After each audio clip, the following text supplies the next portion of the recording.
ಬಲದ ಬಗ್ಗೆ ಹೇಳಾಗಿದ್ದೇವೆ. ಇಲ್ಲಿ ಸಂತುಲಿತ ಅಂದ್ರೆ ಏನಪ್ಪಾ ಅಂತಂದ್ರೆ ಯಾವುದೇ ಒಂದು ವಸ್ತುವಿನ ಮೇಲೆ ಅಥವಾ ಕಾಯದ ಮೇಲೆ ಬಲ ಪ್ರಯೋಗವಾದಾಗ ತನ್ನ ಸ್ಥಿತಿಯಲ್ಲಿ ಯಾವುದೇ ಬದಲಾವಣೆ ಆಗಬಾರ್ದು. ಅದಕ್ಕೆ ಹೇಳ್ತೀವಿ ಸಂತುಲಿತ ಬಲ ಅಂತ ಹೇಳ್ತೀವಿ. ಅದೇ ಕಾಯದ ಮೇಲೆ ಆ ಕಾಯದ ಸ್ಥಿತಿ ಬಲವನ್ನ ಹಾಕಿದಾಗ ಬದಲಾವಣೆ ಆಯ್ತು ಅಂದ್ರೆ ಅಸಂತುಲಿತ ಬಲ ಅಂತ ಹೇಳ್ತೀವಿ. ಹೌದೇ?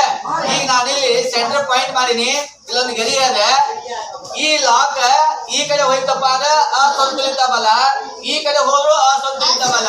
ಯಾಕೆ? ಸ್ಥಿತಿಯಲ್ಲಿ ಬದಲಾವಣೆ ಆಯ್ತು.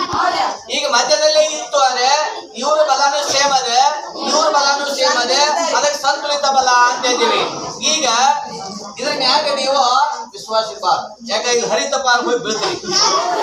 ಅದಕ್ಕೆ ನೀವೇನ್ ಮಾಡ್ಬೇಕು, ಸ್ವಲ್ಪ ನೋಡ್ಕೊಂಡು ಜಗ್ಬೇಕು, ನಿಮ್ಮ ಕಾಲ ವಿಶ್ವಾಸ ಇರಬೇಕು.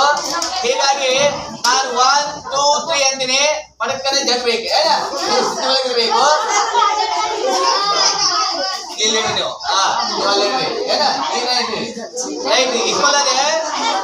ಸ್ಟಾರ್ಟ್ 1 2 3